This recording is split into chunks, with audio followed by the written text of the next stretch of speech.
There's a version of you that never sleeps in, never skips training, never wastes time. There's a version of you who never fails. It is waiting for you. Genuinely ask yourself the question, you at home, if you had done those things for the last 2 years, you never skipped the training, you never wasted time, you never scrolled TikTok, you never sat aimlessly on the internet typing in garbage, never played video games, you never wasted time.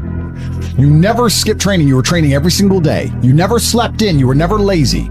There's this version of you. Imagine the person you would be. Genuinely imagine what you would look like. Imagine where you would live. Imagine the car you would drive. Imagine how much your woman would respect you. Imagine the love you would see in her eyes when she looks at you with adoration like a king.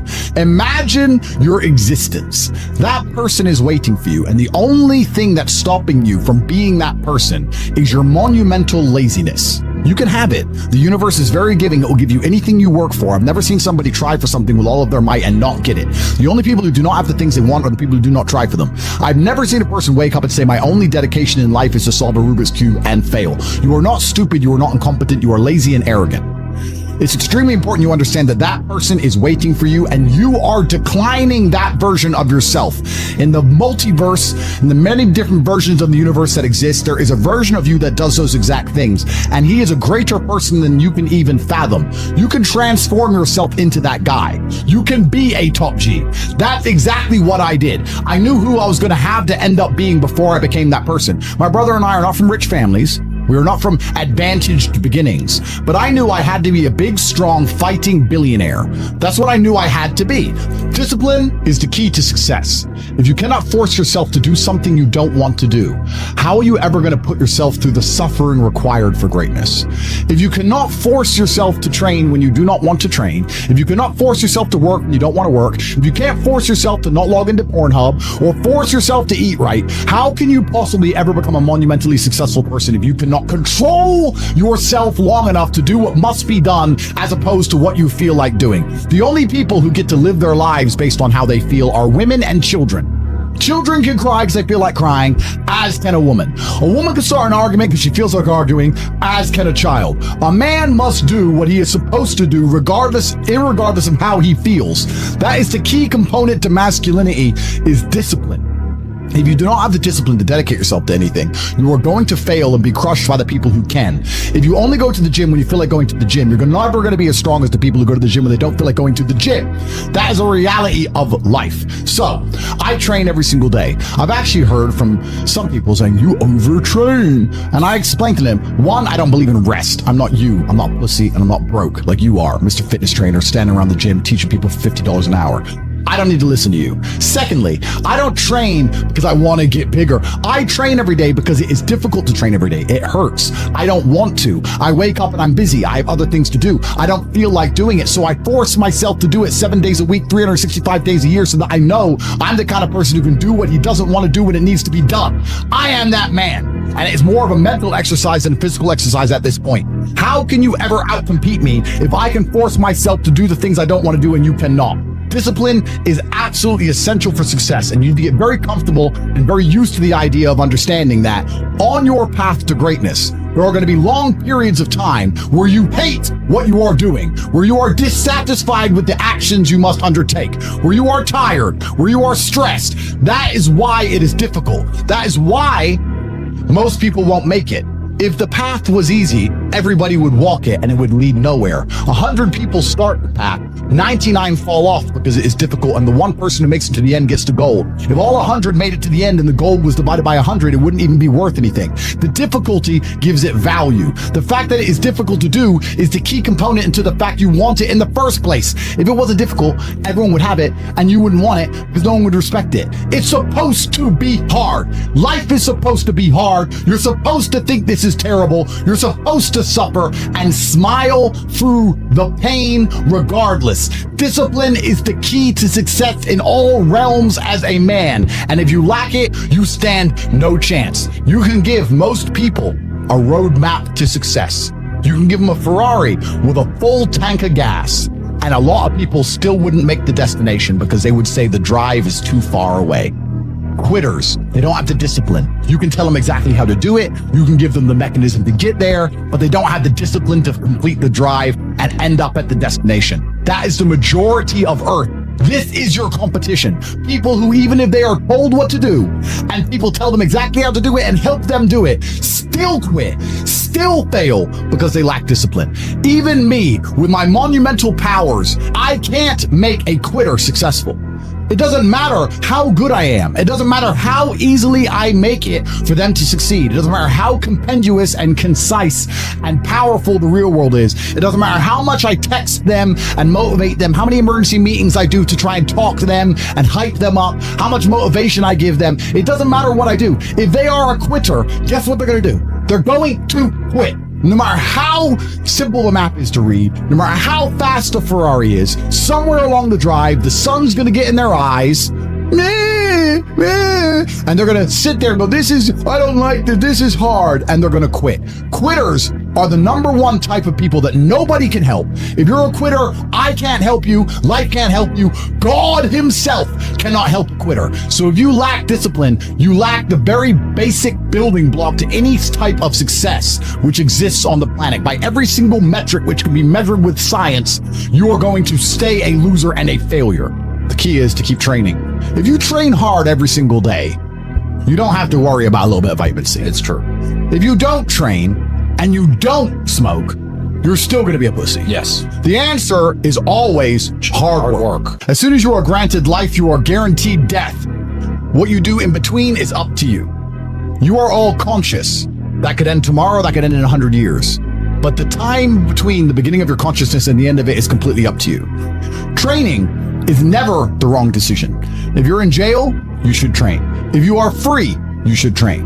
If you are rich, you should train. If you are poor, you should train. If you smoke, you should train. If you don't smoke, you should train. If you drink, you should train. If you don't drink, you should train. You cannot escape that hard work is always the correct decision. There is no time in any scenario when working hard is going to be the wrong answer. You should always try your very best in all things. I will smoke 10 cigars a day and beat the shit out of you because I train harder than you can possibly fathom. Pain is an extremely important part of the equation. Pain is the elixir of success. When people say this bad thing happened to me and I'm suffering, I say good. It is pain which is required. It's one of the elements in the chemical reaction. If the chemical reaction requires 5 particular distinct compounds and you have 4 and you're missing 1, it simply doesn't work. Pain for a man is one of the most important elements in becoming successful. Batman is Batman because they killed his parents. If they did not kill his parents, he would not be Batman. You're supposed to suffer. You're supposed to take that pain. The worst thing that could happen to you as a man is you live a life with no pain in it. To be born into a rich family and have a nice, easy life and be given money and you don't have to go to the gym and not have to train because you have bodyguards and sit around like a fuck up. You're going to be miserable and unhappy and a drug addict buying prostitutes. You're only going to have women who adore you. You're only going to feel confident in yourself and feel happy when you've been through hell and come out the other side. I don't own shit. So that's the first thing. The second thing, you have all these different jurisdictions around the world, extremely complicated. How are you going to tax a rich guy? He has houses here, houses there, company here, company there, all the companies making a loss. Does Starbucks pay tax? No, Starbucks supposedly doesn't make money. Supposedly Uber's never made profit. An app on the phone with millions of cars around the world and people working endless hours for them and them getting a cut of it to run an app. Supposedly they never made profit, never paid a penny tax. Funny how that works. You can't tax the rich. It's too complicated. You can't tax the rich. It doesn't work. All you're going to do is just drive them into other countries. If England right now today were to announce a huge tax on the rich people just go, oh, cool. I'll base my company out of Belize. A few pieces of paper. Fuck you. We don't really learn lessons unless they're learned the hard way. Yeah. I believe that unless a lesson has taught the hard way, you're not going to learn it. You can have so many near misses and people won't learn their lesson.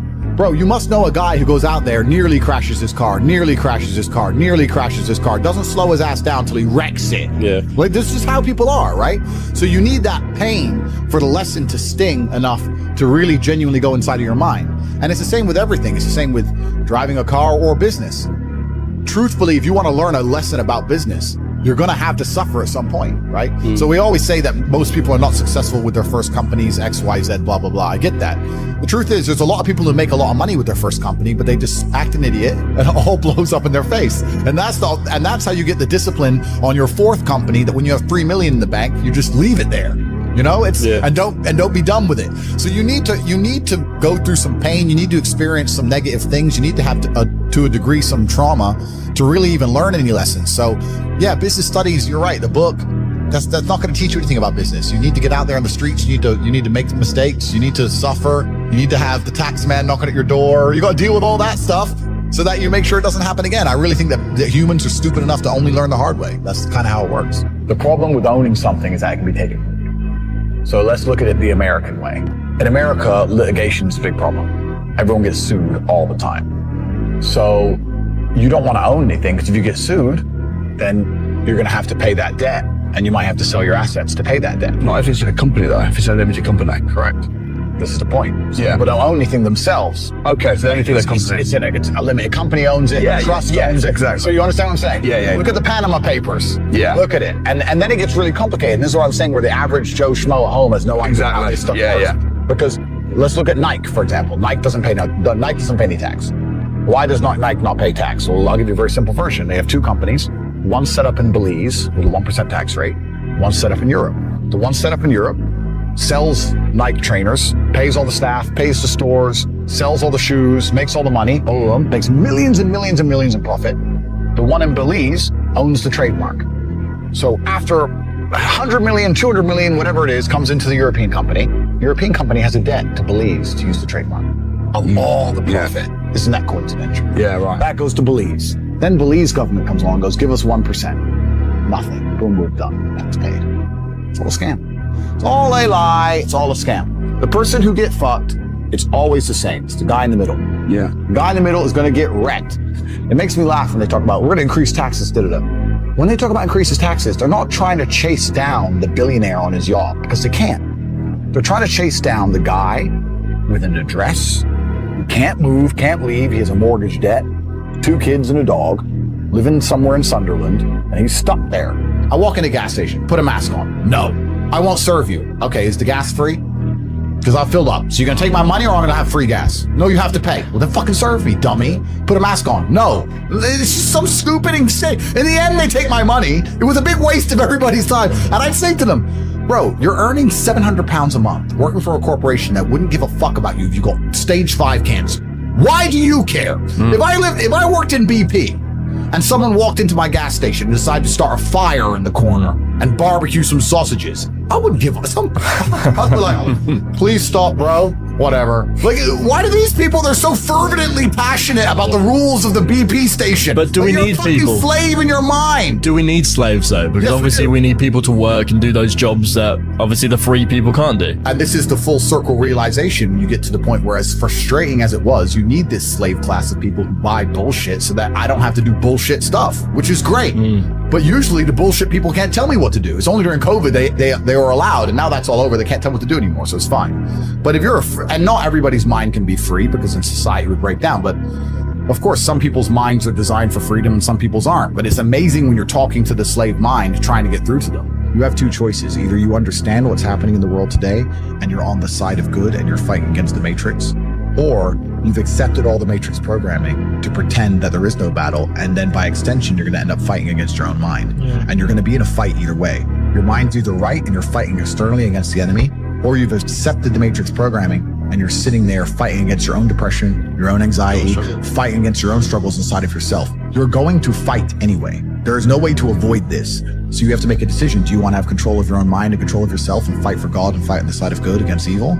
Or do you want to accept the evil programming, fall down a hole of degeneracy and fight against yourself and self-destruct and implode? That's your choice to make. But I think the intelligent choice is to fight against evil. But also, life teaches you a lot. And I think a lot of people are not very self-reflective of their own lives. I don't think you can read a book and that's great. But I think if you're living an interesting life, if you were to take half an hour a day to actually sit and go, okay, what good has happened to me today? And what bad has happened to me today?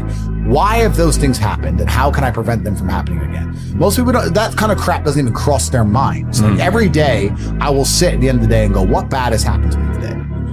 how did that happen? Did I get caught slipping was I on the street and some guys come up to me and it could have been a dangerous situation? Like, how could I genuinely have improved my reality? And you can self-reflect and teach yourself everything. But that's total ownership of your life, isn't it? But you have to have.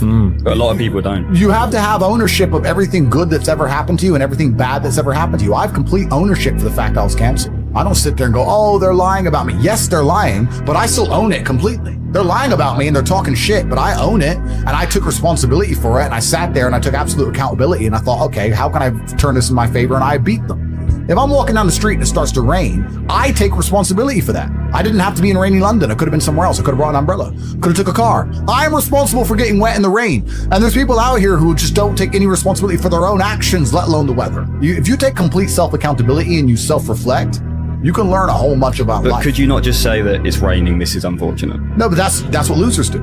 It's raining. I'm unlucky. You got told. Yeah, no, but that's what they'll say. I got wet because it rained, not my fault. Whereas I'll say I got wet because I did not prepare for the rain. As the world gets more messed up, which it is, people are going to learn some very abrasive, harsh lessons. And sometimes when you've gone through a very harsh lesson, to be given a solution which isn't harsh, you're not going to believe it. To be given a harsh solution makes you feel like, okay, this guy knows exactly what he's talking about. As a man, your life is supposed to be shit. My argument to this is people go, oh, I don't feel good. I say, good. Your life as a man is going to be terrible the entire time. Who told you at any point, I don't know what the Bible says. I haven't read it cover to cover like I've read the Quran. But I don't think the Bible says you're supposed to be happy all of the time. I think follow your passion is also a terrible piece of advice. Yeah. Yeah. People say, hey man, you need to find what you're passionate about and do that. And what they're trying to say is only do what you like because you have no motivation to do anything else.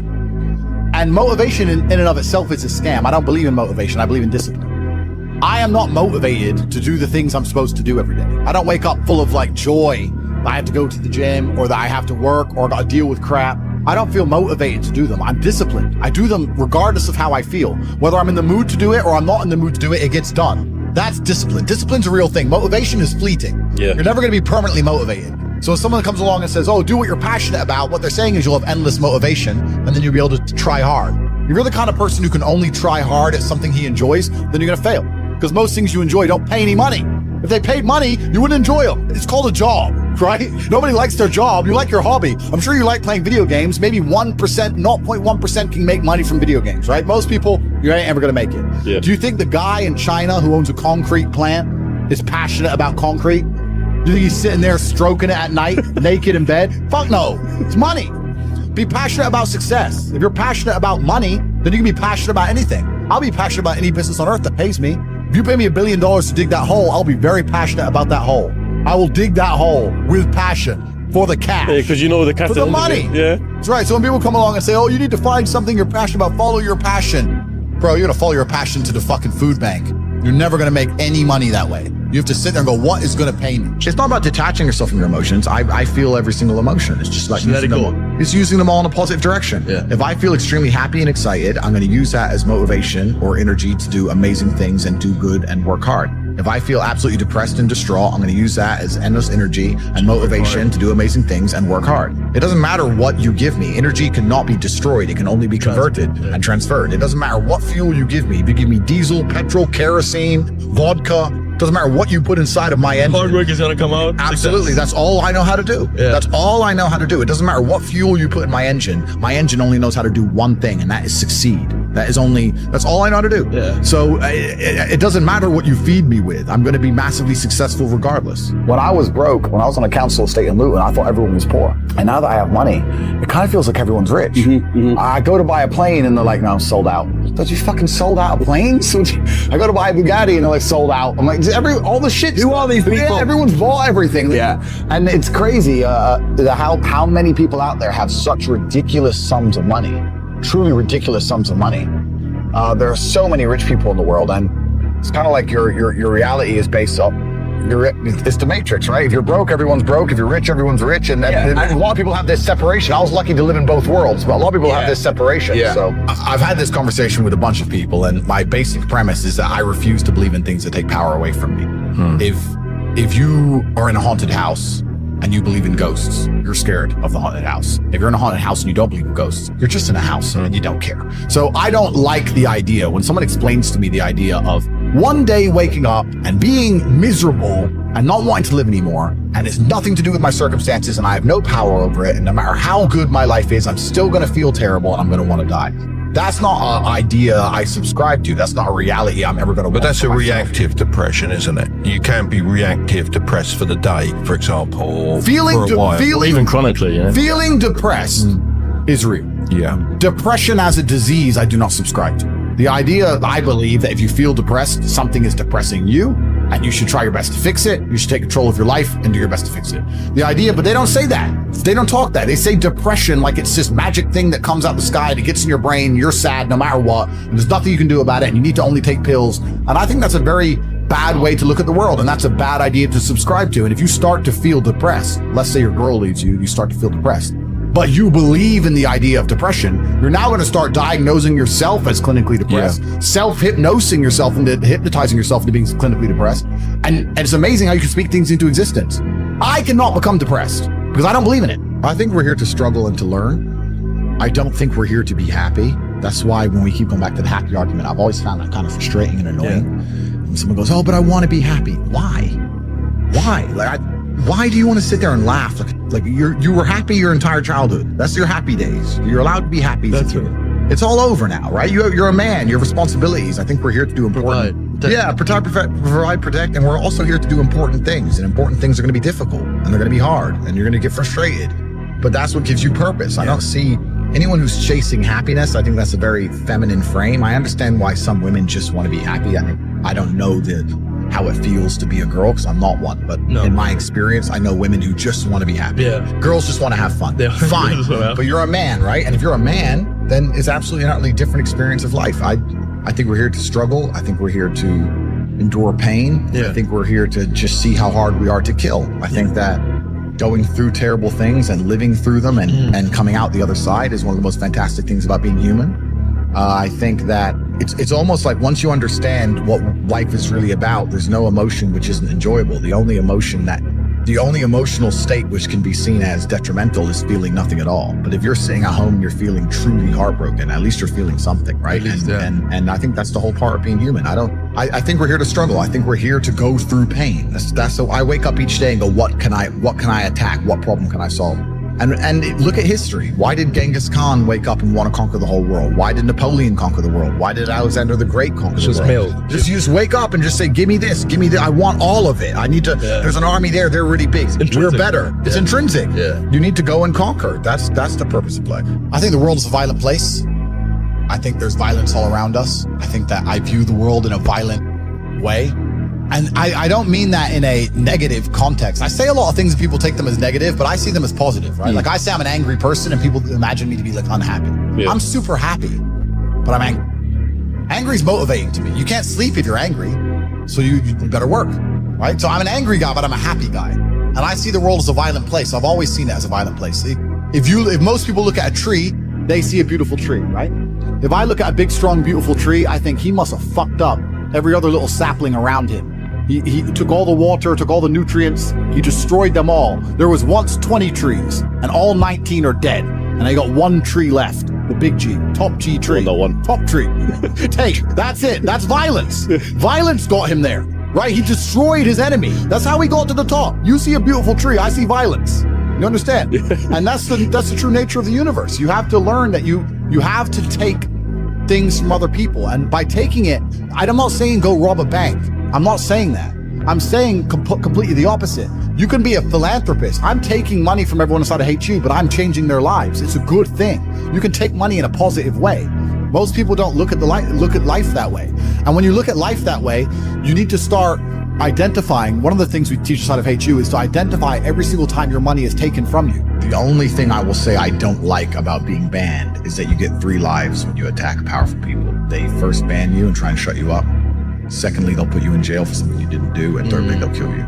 So I've used my first life, which is kind of upsetting when you know that next is going to be some false charges. The 2 worst ones. And if you survive the false charges, you just die. Jeez. So that's kind of upsetting. I like to think that people at home know if I ever ended up in a jail cell and the media started printing why, that they'd know it's a pure lie and they made it up. But that's kind of scary.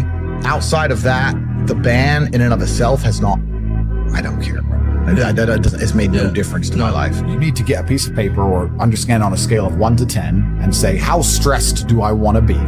How much pressure do I want to feel like I'm under? How much can I take? And be honest with yourself. I wanted this life. This is exactly what I want. It makes me happy. But there's a whole bunch of people who would not be happy in my position just because of the amount of pressure they're under.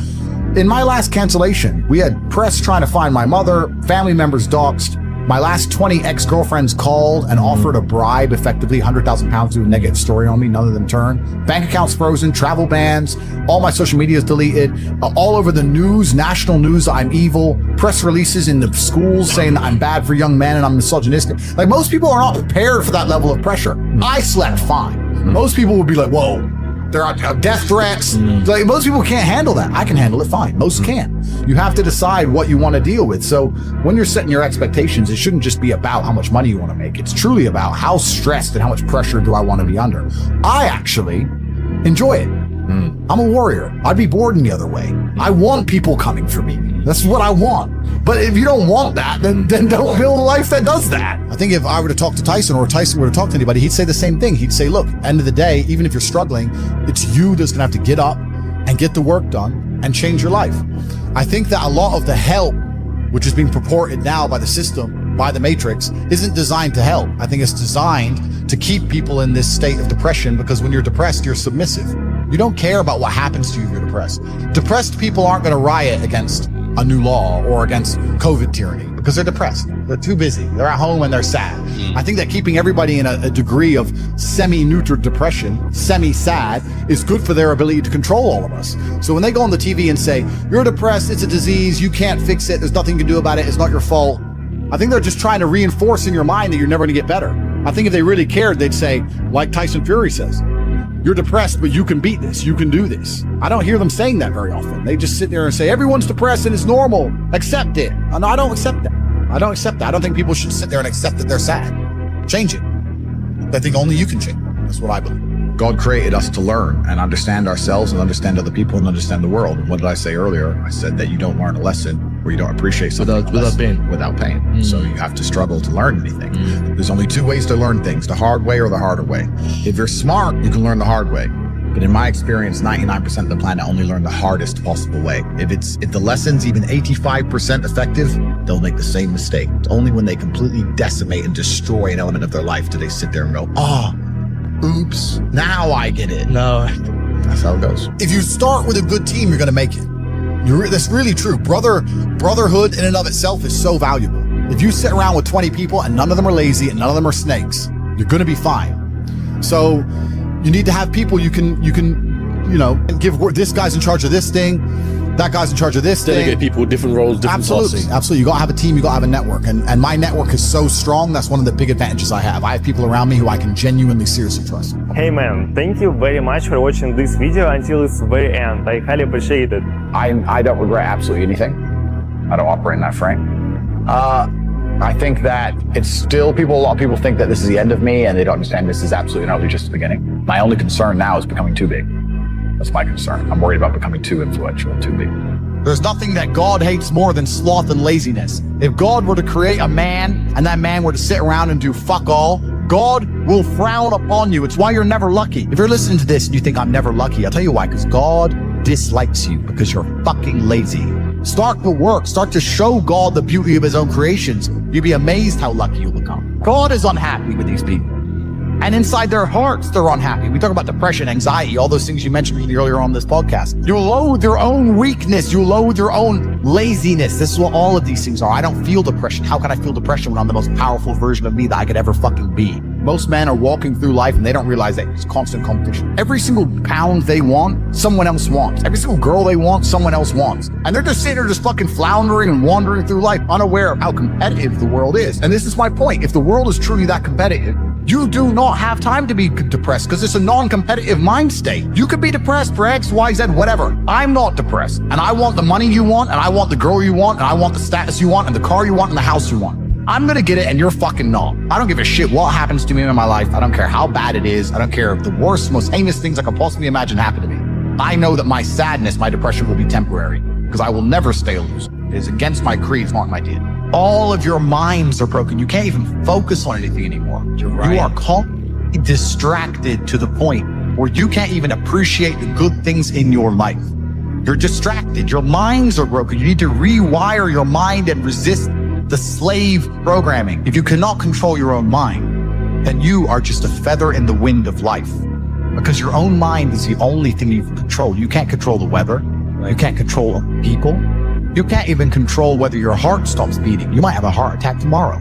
You can't control anything besides what you think. If you cannot control your own mind, then you go through life with zero control, zero influence. You can't control anything. You're just a feather in the wind, waiting for life to blow you from happy place to sad place to happy place to sad place, completely hoping on the gods to be fortunate to you, because if any genuine discomfort comes your way, you're fucked. It's so easy to win if you can control your own mind. It seems that nobody fucking can. Your own father's ashamed of you, and you don't even feel fucking motivated to do shit. It's a fucking shame. You're to go and look your father in the eye and said, you know what, I could have been a UFC champion. I could have been a multi-millionaire, I could have been a race car driver, I could have been a fucking nuclear physicist, could have done all these things, but I was busy on Pornhub. You think he's gonna be proud of you? Fuck no. People who go, yes, I'm wasting my potential. Those are the ones who have potential. The ones who stand up and go, I am wasting my potential, I could be anything, and I am not that yet. They have a chance. This is your prerogative as a man. You need to be instilled with a sense of duty to your bloodline. You must want it. You need to want it deep inside your soul. I can't die as anything less than emperor. As a man, if you don't make yourself valuable, you have no value. You have to get up and do it. Just like a video game, you start with fucking zero. You have to decide if you want to complete it. You have to upgrade your character.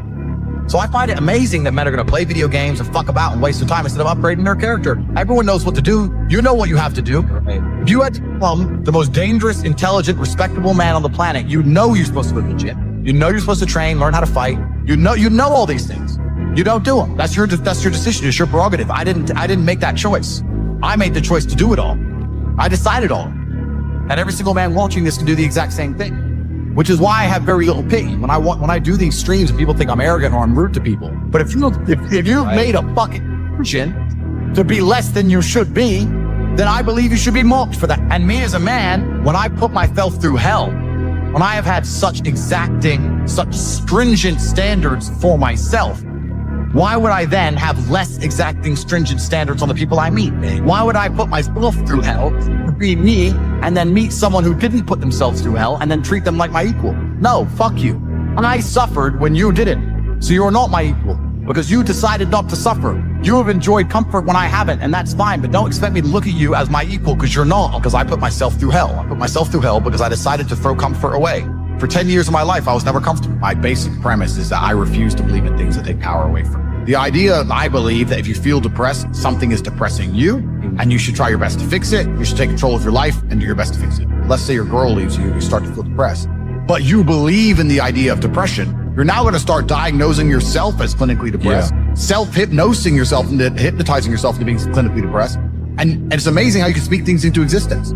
I cannot become depressed because I don't believe in it. Let's pretend I'm completely wrong, right? The best option, the best thing to do is still to get up, be an adult, control your emotions, be stoic, and do the things you're supposed to do day after day. Laying in bed and doing nothing is never going to be the best option. The best option is still to go to the gym, to work hard, to run your business, to be successful. So it doesn't matter. We're talking about the different positions on the chessboard. But if the rules of the game remain the same, regardless of the position you're still trying to win, you still have to do the same things. So does it even matter at this point?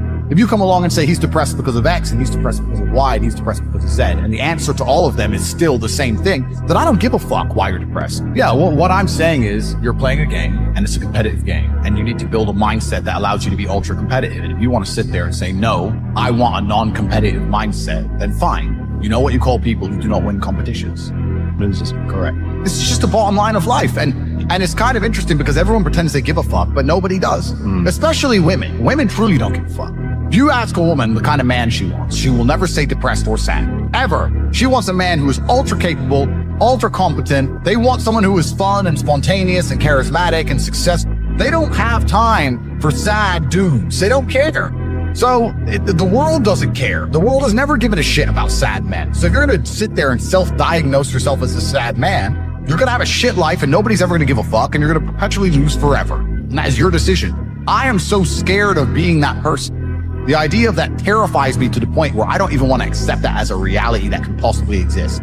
I don't give a shit what happens to me in my life. I don't care how bad it is. I don't care if the worst, most heinous things I can possibly imagine happen to me. I know that my sadness, my depression will be temporary because I will never stay a loser. It's against my creed. It's not my DNA. So they try and convince you, don't worry if you're being a loser because people feel sorry for you and you'll get attention for it and you'll be okay in the end. And it's all this temporary fixes of dopamine by saying, I'm sad. Don't worry, bro, you'll be okay. But it's bullshit. They don't care long term. The world doesn't care. Nobody really cares. Chicks don't care. Business doesn't care. You are going to fail. You can have anything you want on the planet. There's not a girl I look at that I want that I can't have. Not one. That's my reality. There's not a car I can't have. There's not a house I can't buy. If I want to go to a yacht, if I want to go to Antarctica, there's nothing I can't have. Bam. Because I've decided to become this man. It's the same for absolutely every single one of you at home. If you actually try and you actually want it, and you're actually not making excuses, lying, talking shit, you're going to get what you want. So when I see people who don't have what they want, I consider them losers. And this may be elitist. I understand that. But if I put myself through endless pain to end up where I am, it's very hard for me to have sympathy on the man who's afraid of pain. You're avoiding pain. I've been through endless. I now have everything I've ever desired. You have none of the things you desire. Am I supposed to feel sorry for you? Because you took the easy way out. Am I supposed to look at you and go, oh, poor dude? No, you were a fucking coward. You didn't go through the shit I went. You didn't put it on the line. So you deserve your substandard reality. That's what you deserve. You're a fucking loser. Because if you actually wanted it and you actually tried, you'd have it. You could have anything you want. Universe is super giving. If you want it, you can have it. If you're sitting there saying, oh, but I tried my best and I still didn't get it, you're lying. You didn't try your best. That is a fucking lie. The universe gives it to everybody who genuinely tries. And I know that to be a fact because this world's competitive. We're all competing against each other. And the majority of people don't try. Like I've achieved this amazing life and I've tried very, very hard. But it could have been harder. You just get to a point where you're like, I'm tired of hearing your fucking excuses. That's bullshit. And you become to a degree, yeah, cold and psychopathic. It's true. That's what happens. And I get it all the time. I get thousands of emails a day.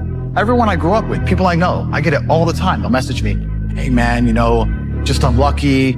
You are not unlucky. You are a lazy fucking loser. You are not unlucky. You're breathing. You're lucky. The unlucky ones are gone. You're alive and you are a lazy loser. So a loser is anybody who does not have everything they want at the drop of a hat. That's what I call a loser. When I was broke, I couldn't sleep. I don't know how there's broke people out here sleeping just fine at night. Going, inflation is 20%, gas prices are 6 times, everything on the news is a lie, I never stand a chance of ever getting rich, where's my pillow? Like, what's fucking wrong with you people? I'd go to bed at night as a teenager and think, I looked it up on the internet, it was a Honda Civic Type R, I wanted one, it was like 38,000 pounds, I had no money, less than 50 pounds on my bank account, couldn't afford it. Then I looked up how much a Ferrari cost, 210,000 pounds.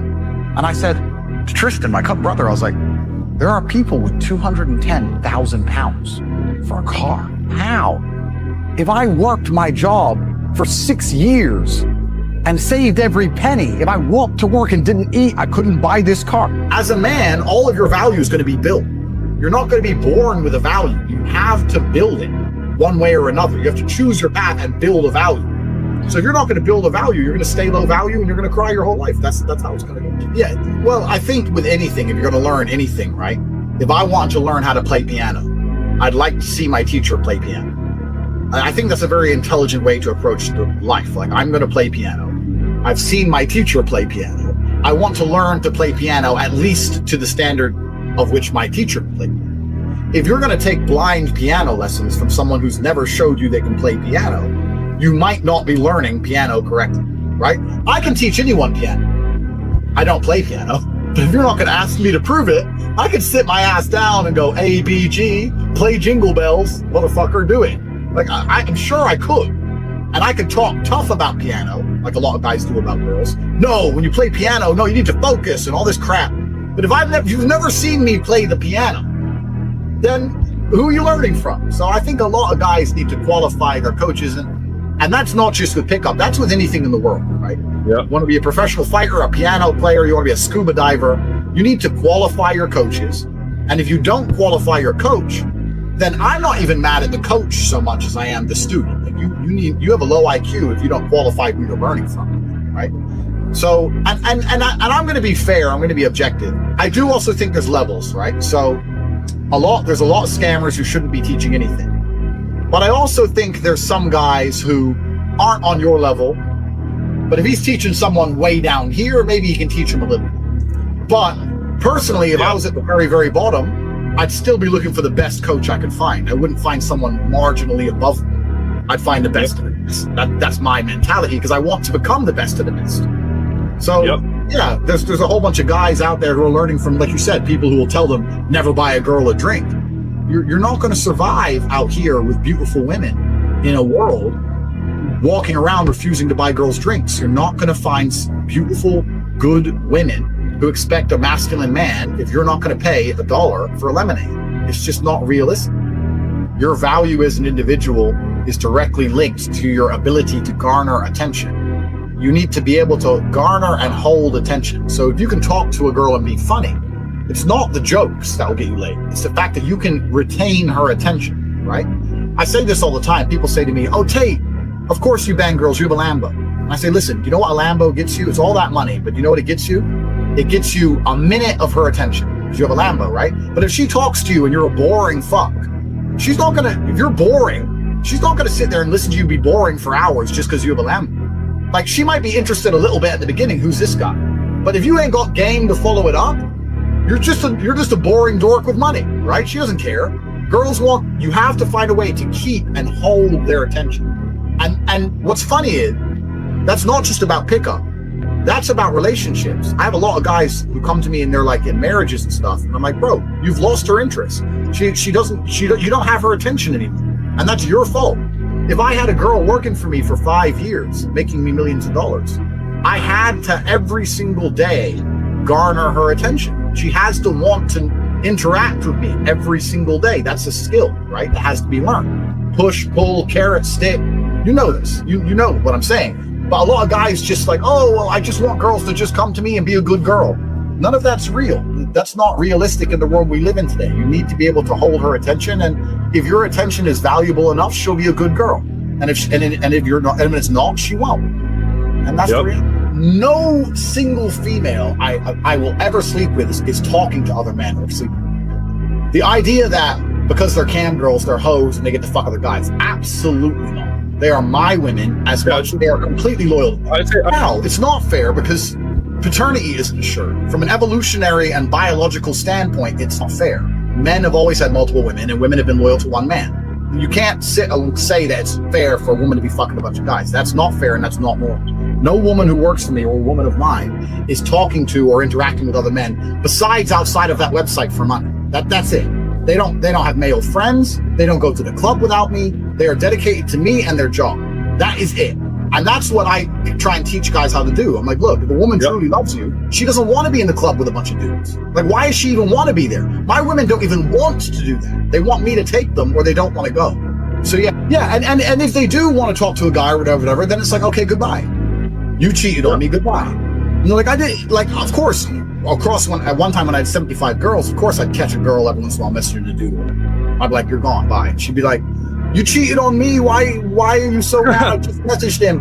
And I make it clear, me having sex with other women is not cheating. It's not cheating. Because as a man, my love for you is not dictated by the fact that I've had sex with somebody else. You cannot have sex with somebody else without feeling emotion for that person. It's cheating if you do it. It's not cheating if I do it. If you will not be loyal to me, regardless of the fact that I have unlimited females, I don't want to be with you. Goodbye. Yeah, that's I run it the same way. I don't even give them a warning. So you gotta be. So I just cut them off. I just want to make that clear. All my women are completely loyal to me. And I think it was Krauser who said something like, "Oh, he has these hoes on cam and they're not loyal to him." I've had girls work for me for 9 years who are genuine 10s, who have been loyal to me the entire time, and I know they have. And I have their Instagram on my phone. I see them get hit up by, movie stars and NFL stars all day, and they ignore every message. Like, they live in my house. Like, you can't tell me I don't understand what's happening in my house, right? All these women are loyal. Yeah, I like to try and be very honest and transparent with it. Like, when you are with any female, you need to establish a mentality and a worldview, right? I see this a lot where they say, oh, I'm voting for Trump, my girl is voting for Biden. Then she doesn't love you. Because if a woman loves you, she adopts your worldview. This is a key element of love, right? So if a female loves me, she adopts my worldview. If she adopts my worldview, her worldview is that top level men have always had multiple females since the dawn of human time. And that a man being completely loyal to one vagina, if he is a man of quality, is unnatural. And it's just going to make the man miserable, and it's going to make everything terrible. It's not the way it's supposed to be. So she has two choices. I lie to her and do it behind her back. Or I can be honest. Do you want me to lie to you? Do you want this to be a big secret? Do you want girls to be laughing at you, feeling like you don't know what's happening? Or do you want me to say, you and I are king and queen, we're a team, and we're going to work together and we're going to fuck these bitches? And most of the time, if the girl's smart, she'll say, okay, if you're completely honest with me, and I know what's happening, and I know you love me, and they're just sex or whatever, then boom. It's really not complicated. It's from an honest perspective, but first you have to instill that worldview. You need to make them understand, I am in the top 0.1% of men on the planet. Why would I be loyal to one pussy for the rest of my life? That does not make sense biologically. That's not natural. And completely. You just have to change their worldview. And I think it's, it's an acceptance. And when my girls are like the ones I've been with for a long time, if they're a bit drunk or they're being completely honest, they will sit and say to me and say, I love you so much. And of course, sometimes when you're with other women, it upsets me, but I just can't imagine you being loyal even to me. Like, that's just not who you are. Like, they don't view me as an animal they could tame. It doesn't cross their mind. They understand it's impossible. No matter what they try, all they're going to do is lose me. There's no way to stop me because it goes against my entire worldview as an individual. I believe as a man, I should be able to put my dick wherever I fucking want. And if you don't adhere to that and you disagree with that, then you are welcome to find somebody else. But it's very just simple frame. And if you're providing enough value in a woman's life, I think they'll sit there and they'll accept the trade-off. Okay, he sleeps with other women, but I have this guy. It's kind of like a Ferrari, right? A Ferrari it's not as reliable as a Toyota, but it's a Ferrari. So what one do you want, right? You want the Toyota that's always there, or do you want the Ferrari that works 5 days a week? Oh, completely. And also, I think another element to it, and this is really, really key, because I get a lot of guys saying to me, how do I live with multiple girls? I say, listen, the woman also has to have faith in your constitution as a man to not be the kind of bitch who's going to fall in love with some chick just because she has a nice pair of tits, right? I can say to my main girl, I've been with you for 8 years. I've fucked 150 girls since we've been together. Do you think I'm going to go out there and find a girl and because she has big tits, I'm going to fall in love and get rid of you and all your loyalty and all you've done for me because her tits are a cup size bigger? Do I look like a fucking moron? And literally my girl will go, no, you're too smart for that. It's like, I know I am. So why are you worried about me mussing her pussy up? Like, who cares? Like, if they really believe as a man, you're too stoned inside to fall for faltering, what they're worried about is that some hoe is going to come along and trick you and some hoe and you're going to fall for some hoe. But once they know you as a man, they're like, look, no woman's going to wrap you up. No woman's going to mess with you. I've been here for you through everything. I'm still going to be here with you through everything. Fuck away. But I just want to be the only one you truly care. And it's like, cool. It is what it is. And then as for living with multiple chicks, that's kind of how it goes. It's like in the fight game, there's always an A side and a B side, right? So you have the champion, me, I'm the A side. And then you have the B side, the guy who's getting a chance. And it's the same when you live with multiple girls. If I'm living with my chick of 8 years and I move a new girl in, how can the new girl compare to a girl with 8 years of history? Yeah, that's what I said. You have to balance the house in that perspective. To my main girl, I'm like, look, this is some new bitch we're gonna fuck, we're gonna have some fun, we're gonna try it out. To the new girl, it's like, look, this is our lifestyle, this is how it is, And you do have to kind of, very subtly, and it's a subtle art, you have to drop the most subtle of hints to the new girl that if she's perfect enough, she might get to be the top girl one day. And then you put them in a perpetual competition, vying for your attention, and they suck a bunch of dick, and it is what it is. And that's the game. The actual work-reward ratio for living with multiple women is not, you think it's going to be like, it's not really as great as it seems. Like, there's a lot of work. I'm not saying don't do it. I'm just saying people think like you're living the dream life. At one time I was living with 5 girls. So like, you're living with 5 girls. It's like, bro, the bullshit sex ratio, it's a fucker. But they're making me a bunch of money on top, right? So it is what it is. But yeah, it's got to be something you're prepared for. You have to have a solid frame. You have to be able to ignore female emotionality completely. You have to be uninterested in their bullshit. And you just have to be a very simple, this is the way, this is how our ship functions. You're either on the boat or you're in the ocean, and you have to choose. Yeah, so it's a good question. Like, it's kind of easier. I find it was easier with more than two, because with three, the alliance is constantly shifting, because women are like that, right? So if you have three, you have two who are friends and hate one. And then after a week, two different ones are friends and hate the other one. And like, they never seem to get, it's kind of like Stalingrad, right? They never seem to get their fortifications in place, you know? Which made it easier. But with the two girls, what I am lucky to have is the girls I live with, my main girl, my number one girl, is very well trained, and she very well understands, and she very much sees it as, it's me and my man using this girl. Not using, but fucking this girl. Like, she is our toy, not his toy. She is our toy. And for that reason, she's always more loyal to me than she is to female. I mean, both the women snitch on each other and come to me and tell me they both snitch to me and all this shit. But have you ever read 48 Laws of the Game? Have you ever read that book? No. You should read it. It's by Pimping Ken, and he was a street pimp.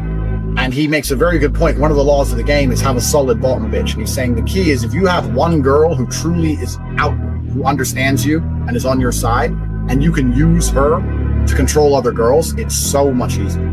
And I'm kind of lucky I have that with my I say my main girl. I have 2 or 3 main girls. I can move any new girl into any of my main girls, and my main girl will be like, look, if you talk to another guy, he's gonna kick you out. If you talk to him bad, he's gonna kick you out. If you look at him wrong, he's gonna kick you out. Like, they put the fear in her for me. Like, they're on my side. Do you know what I mean? So it makes it a lot easier from that perspective. And then my main girl will come to me and say, look, I got her, she's doing everything I say. She's doing it, she's listening to us. So it's very much us and them. And that's kind of how I've always done it with the pimp game and stuff. That's why I get my best cam girl with the new cam girl. It's kind of the same cycle. Corona has made me lose a lot of faith in the world. But I'd like to think that anybody with half a brain can look at that guy and say, that's not true. Like, how does anyone fall for that? It's charismatic. But it's just like, of course that's not true. Of course that's not true. Like, he's lying. And another thing with the whole dating space is it's really difficult to quantify, right? Because you see guys say 9, and to me she's a 3. So another thing, they come out and go, I had a 9. Is she a 9? Like, I like to think I'm really fair. Like, I worked in an industry where girls made me money, so I know a 9 because I know how much money they make. Yeah, but everyone's lying as well. So I mean, maybe he's getting messages off a 2, some single mom, like, maybe. But there's no 10 out of 10 blowing up RSD tires. Please, gentlemen, if you're watching this, please, you know that's everyone knows that's not true. You know what? Everyone wants to do my game, right? Because it sounds amazing. I get these girls and they make me money. Blah, blah, blah. It is amazing, but like any other business, it is a business, right? And you have to be about the money. The problem is with a lot of guys when they want to try and do this is they're about living with women and having sex. I was about the money. I would not have made millions of dollars if money wasn't my primary focus. And that means that if I had a 6 out of 10 or a 7 out of 10 that made more money than the 10 out of 10, the 7 out of 10 got treated better than the 10 out of 10. I was about the money. So if you're going to do it, you have to be about the money. You can't be entering this game to just show off, because it's a business and there's a lot of competition. That's the first thing. The second thing is, the first thing you need to be able to do is get a bunch of chicks. So the first thing you need to do is listen to John Anthony and sleep with a bunch of women, because a bunch of women are going to not want to do it, or they're going to be crap at the job or lazy. You need to be able to tear through a bunch of women to find the good ones who can make you money, right? Yep. And then on top of that, if you're really serious about learning, I hate to do a plug on your channel or anything, but if you're really, get John Anthony's course, learn how to get girls. And after that, go to CobraTake.com and I have a course telling you exactly how to do it from head to toe and how to make money from digital pimping, no problem. But you're not going to be able to do it unless women listen to you. The idea that women don't listen to me, but maybe if I had a cam business, they listen to me. Like, no, it's not that. Women have to listen to you first, and then you can turn that into. Since this whole Corona thing, loads of girls have tried OnlyFans. But you know what's amazing about the digital pimp game? It doesn't matter if a woman wants to be an OnlyFans girl, a housewife, a lawyer. It doesn't matter what a woman wants to do. If a man's not in charge, she's gonna fuck it up. So all the girls who try and do OnlyFans by themselves make no money. The girls who make big money on OnlyFans, all of them work for men. All of them. If you see a girl and she's like, I'm in the top 0.1% OnlyFans, she is working for a man. The man is in charge of what she's doing. The man's in charge of her sets and da-da. I have one guy in my war room in my private network who's making $100,000 a month from OnlyFans. He has 10 girls. He's making $100K a month. So you can really kill it if you're a man in charge of it, but you need a masculine brain to approach it. The female mind is very lazy. Like, they'll make a couple $100, they won't log in again for weeks. They're just lazy. They don't approach it like a man. Money, money, money, money, money. But it can be taught. And yeah, OnlyFans is fantastic. All you need is an Instagram page and the knowledge that we teach at Bank. Any girl can make it. But you need a man in charge. You need a man in charge. Yeah, I've said on the stream that my main chick helps me pimp the second girl. I don't think the second girls would be watching really, but even if they are, well, she's been around for 8 years and you haven't, so you need to put some fucking work in and show me you're loyal. Like what? I haven't lied about anything. The problem with lying is that it's very feminine and you're gonna lose a woman's respect if you lie.